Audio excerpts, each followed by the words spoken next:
Hi, this is Joe and welcome back to the shop. We're going to shift gears a little bit here.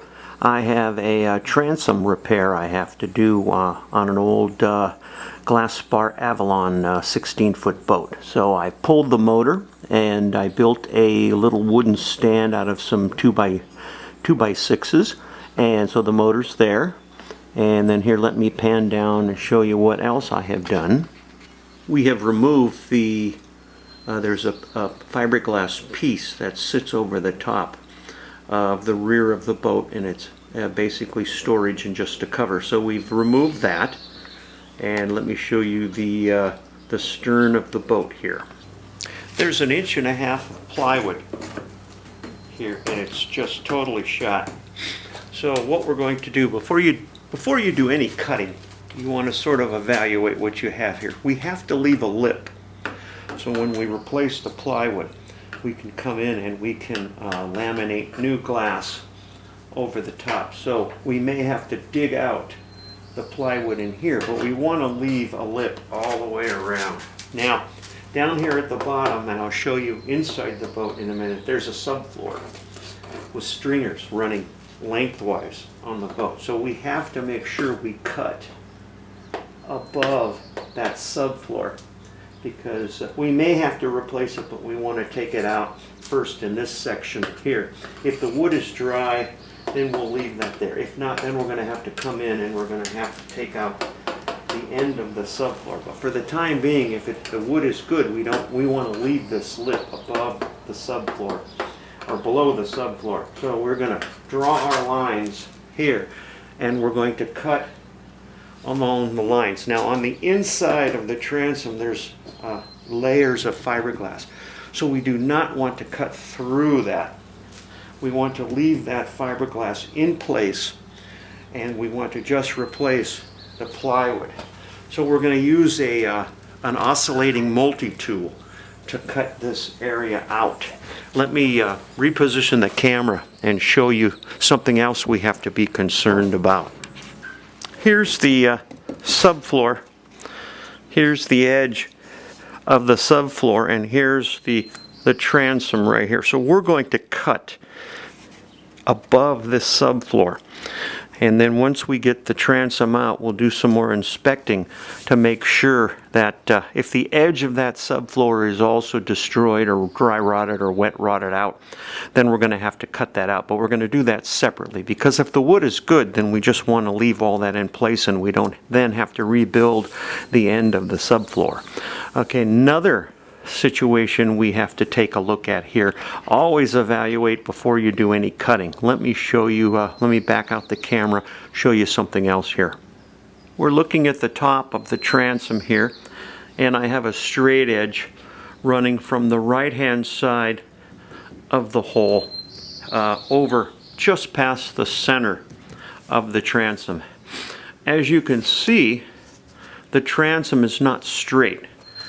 It is curved. So another situation that we have to take into consideration here is when we replace the plywood, we're going to have to try to recreate this curve.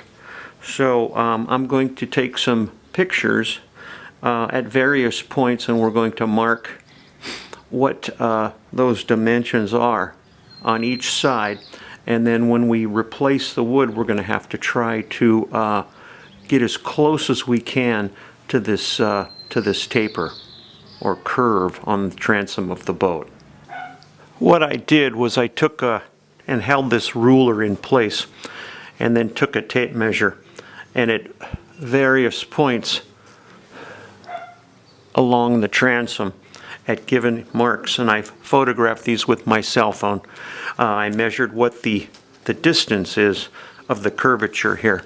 So when I go ahead and cut out the old transom and start putting in the new transom, I know I have some reference marks of what the curve is supposed to be. So always make sure when you're doing this kind of work to spec out and determine what you're faced with here. We're going to cut the transom out, and when we put the new one back in, we want to make sure we can get it as close to what it was, the original curvatures, original configurations of the in this case the transom. I did a little checking on pourable castable transom material, and we did a little calculation here, and there's about 1.5 inches thick, about 66 inches wide, and about 20 inches tall.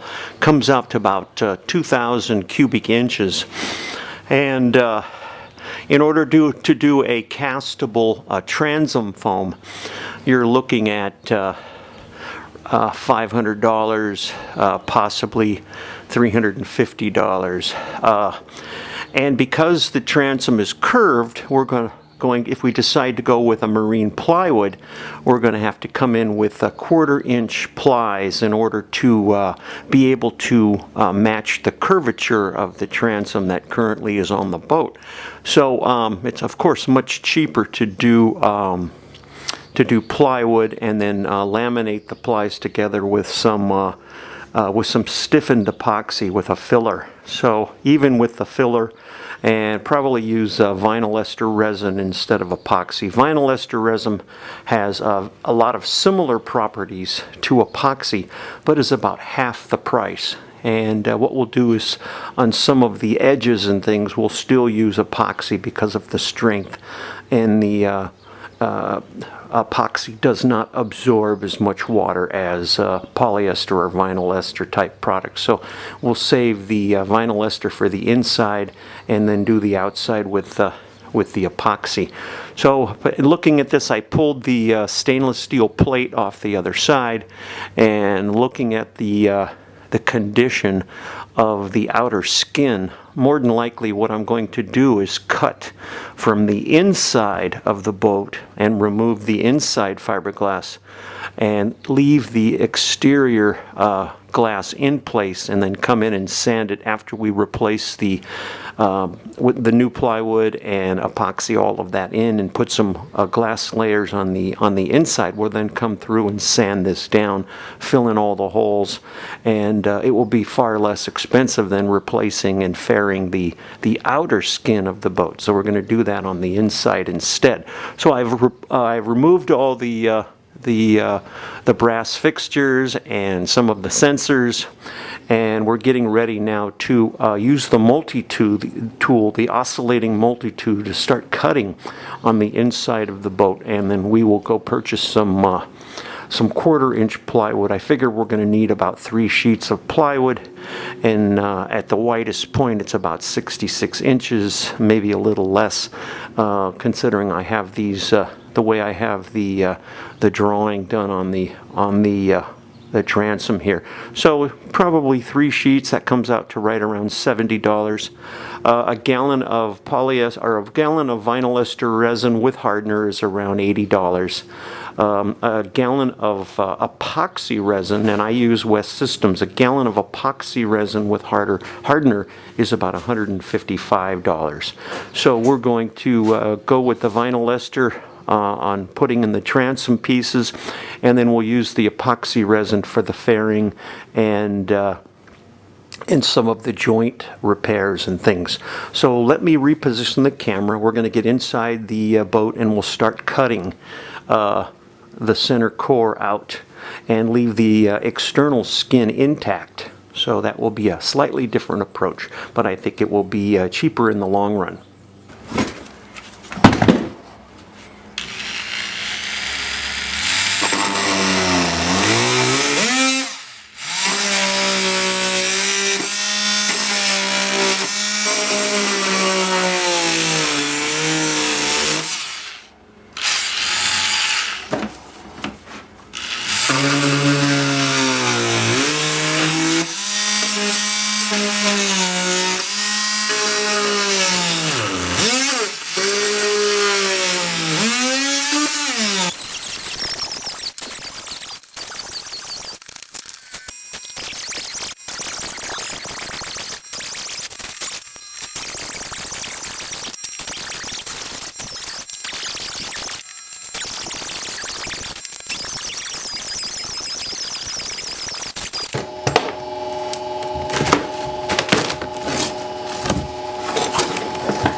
The damage is worse than I thought. If you look over here on the right, I've had to chisel out all of the transom all the way out to the fiberglass on the hole. And looking down, let me pan the camera here a little bit. Going all the way across. Again, all the way even on the other side, I've had to chisel all that out. And all of the transom that goes down past this subfloor down to the fiberglass at the bottom of the hole is all rotted as well. What I'm going to have to do is chisel all of the transom out. I don't want to cut away any of the subfloor here. That would be a lot of work, putting some of the stringers back and fiberglassing over the top to cover up that subfloor. So I'm just going to chisel out the remaining transom, and then when I cut the new marine plywood, I will fit it more than likely in two parts. We'll do a section at the bottom, and then we'll come in, and at different heights there's going to be 6 sheets of 1/4-inch plywood put in, and I'll stagger the height of that so the cuts will all be in different locations. And we'll chisel all this out, clean it all up, and then we can start making templates for of the plywood we're going to cut to fill in the new transom pieces. So I'm going to start chiseling. Some of it I'll film, and some of it I won't. I don't want to bore you guys to death. Latest progress: I've taken a hammer and series of chisels and cleaned out down in the lower portion of where the transom is, down past the subfloor. So let me pan a little bit here. I just have about a quarter to go, and yesterday I did it mostly with the hammer and chisel. I picked up the grinding wheel of death here.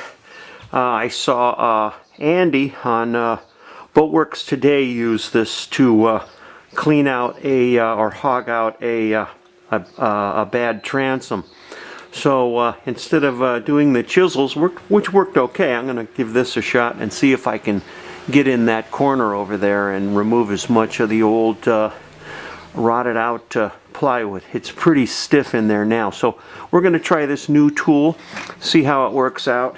And then what we'll do is, once we get it all cleaned out, then we'll probably end this video, and then in the next video we're going to start cutting templates for the replacement transom, and then start cutting the glass when it arrives. I'm still waiting for a shipment on the glass.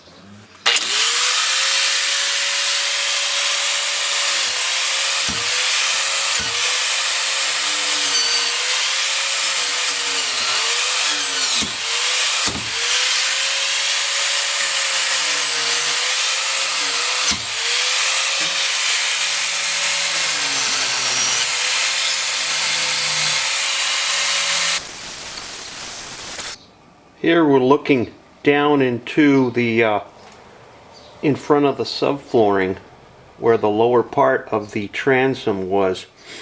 I've used a combination of the grinding tool and the chisels. Let's put the light over here. So there's the drain, and now you can see I have all of the wood, the rotted wood out. We're down to the fiberglass in there. We now have all of the rotted transom out. And we've taken the grinding wheel of death with the chain on it, and we've leveled down all of the fiberglass. Okay, so we're going to go ahead and end the video at this point. The next step is going to be cutting a template for the new transom. We're going to use 6 sheets of 1/4 inch because the back portion of the boat is curved, and I'll show some more images at the end of how much that curvature is. We're going to then make a template. We're then going to cut the wood and pre-fit the wood and make sure everything is fitted up okay. That will be an upcoming video. And hope you enjoyed this video. If you haven't done so already, please subscribe. That really helps me out a lot. And a lot of tool evaluations that I do, as most of you know, it's rather expensive to have to purchase all these tools. So please subscribe. If you like the videos, please watch the videos. Tell all your friends to watch the videos. I'm trying to get enough resources to be able to evaluate a lot more tools and do a lot more modifications on tools. Thank you for watching. We'll see you next video.